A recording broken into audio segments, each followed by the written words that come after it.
ഇന്ന് നമ്മൾ നോമ്പിൻ്റെ 3 നോമ്പിൻ്റെ 2-ാം ദിനത്തിൽ ലേവ്യരുടെ പുസ്തകം 26:2 വചനം വെളിപ്പെടുത്തുകയാണ്. നിങ്ങൾ എൻ്റെ സാബത്ത് ആചരിക്കുകയും എൻ്റെ വിശുദ്ധ സ്ഥലം പൂജ്യമായി കരുതുകയും ചെയ്യുവിൻ. നമുക്ക് 2 കാര്യങ്ങളാണ്. ഒന്ന്, സാബത്ത് കൃത്യം, അതായത് യേശു ക്രൈസ്തവരെ സംബന്ധിച്ച് യേശു 3-ാം ദിവസം ഉയർത്തെഴുന്നേറ്റ ദിവസമാണ് ഞായറാഴ്ച. അത് വിശുദ്ധമായിട്ട് ആചരിക്കുക. രണ്ടാമത് പറയാണ് എൻ്റെ വിശുദ്ധ സ്ഥലം പൂജ്യമായി. പ്രത്യേകിച്ച് 2 കാര്യങ്ങൾ. ഒന്ന്, നമ്മുടെ ദേവാലയങ്ങളെ കുറിച്ചിട്ടൊരു ആത്മശോധന നമ്മൾ നടത്തണം. 2, നമ്മുടെ ശരീരമാകുന്ന ആലയത്തെക്കുറിച്ചും നമ്മളൊരു ആത്മശോധന നടത്തണം.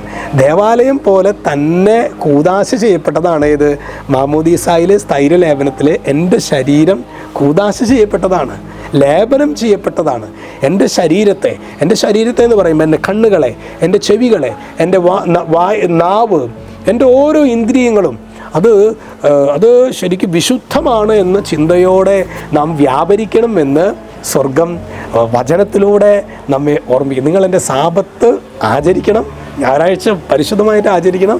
2, എൻ്റെ വിശുദ്ധ സ്ഥലം, അത് നമ്മുടെ ശരീരമാകുന്ന ദേവാലയത്തെക്കുറിച്ചും നമ്മുടെ പരിശുദ്ധ ദേവാലയത്തെക്കുറിച്ചും, പ്രത്യേകിച്ച് ദേവാലയവും ദേവാലയ പരിസരങ്ങളും ചിലപ്പോഴെങ്കിലും ഒരു സെൻസ് ഓഫ് സീക്രട്ട്നെസ് എന്ന് പറയില്ലേ, ചിലപ്പോഴൊക്കെ അത് നമുക്ക് ഭയങ്കരമായ രീതിയിൽ നഷ്ടപ്പെടുന്നുണ്ടോ എന്ന് നാം ആത്മശോധന ചെയ്യേണ്ടിയിരിക്കുന്നു. ദേവാലയവും ദേവാലയ പരിസരങ്ങളും ഭക്തി സാന്ദ്രതമായിട്ട് നിൽക്കുന്ന ആ ഒരു കൾച്ചറൊക്കെ നമുക്ക് പതുക്കെ കൈമോശം വന്നുകൊണ്ടിരിക്കുകയാണ് എന്ന് പറയുന്നതിൽ എനിക്ക് വലിയ വേദനയുണ്ട് എന്നുള്ളത് എനിക്ക് മാത്രമല്ല, ഈശോയെ ശരിക്കും സ്നേഹിക്കുന്നവർക്കല്ല. ദേവാലയവും പരിസരവും ഒക്കെ ഓരോ ആഘോഷവും ആർഭാടവും ചില തെറ്റായ ആചാരങ്ങളൊക്കെ വഴി ഇന്ന് മലീനസമാകുന്നുണ്ട് എന്നുള്ളത് ഒരു വാസ്തവമാണ്.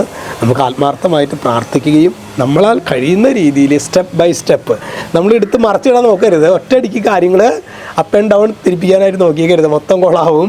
അതൊക്കെ അതിനുവേണ്ടി പ്രാർത്ഥിച്ച് തുടങ്ങുക. വീട്ടിലാണെങ്കിലും സമൂഹത്തിലാണെങ്കിലും ഇടവകയിലാണെങ്കിലും സ്റ്റെപ്പ് ബൈ സ്റ്റെപ്പായിട്ടാണ് നമ്മൾ റെക്ടിഫിക്കേഷൻ നടത്തേണ്ടത്. ഒറ്റയടിക്ക് മറച്ചിട്ട് കഴിഞ്ഞാൽ ആകെ കൊളാവും. അത് പതുക്കെ പ്രാർത്ഥിച്ച് ആലോചിച്ച് അങ്ങനെ പതുക്കെ നമ്മൾ അതുപോലെ ഒരു കാലഘട്ടത്തിലാണ്. തിന്മയുടെ അതിക്രമം അതിശക്തമായിരിക്കുന്ന ഒരു കാലഘട്ടത്തിൽ നമ്മൾ സ്റ്റെപ്പ് ബൈ സ്റ്റെപ്പായിട്ട് എടുക്കണം.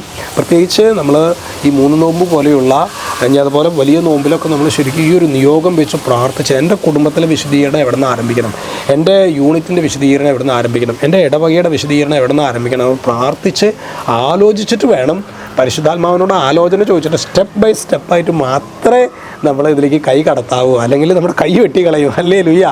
ഈശോ നമ്മെ എല്ലാവരെയും സമൃദ്ധമായിട്ട് അനുഗ്രഹിക്കട്ടെ. കർത്താവെ, സാബത്ത് വിശുദ്ധമായിട്ട് ആചരിക്കാൻ എൻ്റെ ശരീരമാകുന്ന ആലയം, പരിശുദ്ധ ദേവാലയത്തെ അതുപോലെ തന്നെ വിശുദ്ധമായിട്ട് സൂക്ഷിക്കാനായിട്ടുള്ള കൃപ ഞങ്ങൾക്ക് നൽകണമേ. ഞങ്ങളുടെ ജീവിതത്തിൽ അതിനെതിരായി പ്രവർത്തിച്ച നിമിഷങ്ങളെ ഓർത്ത് ഞങ്ങൾ മാപ്പ് ചോദിക്കുന്നു. രക്ഷിതാവായ യേശു ക്രിസ്തുവിൻ്റെ നാമത്തിൽ അനുഗ്രഹിക്കുന്നു, ഇപ്പോഴും എപ്പോഴും എന്നേക്കും. ആമേൻ.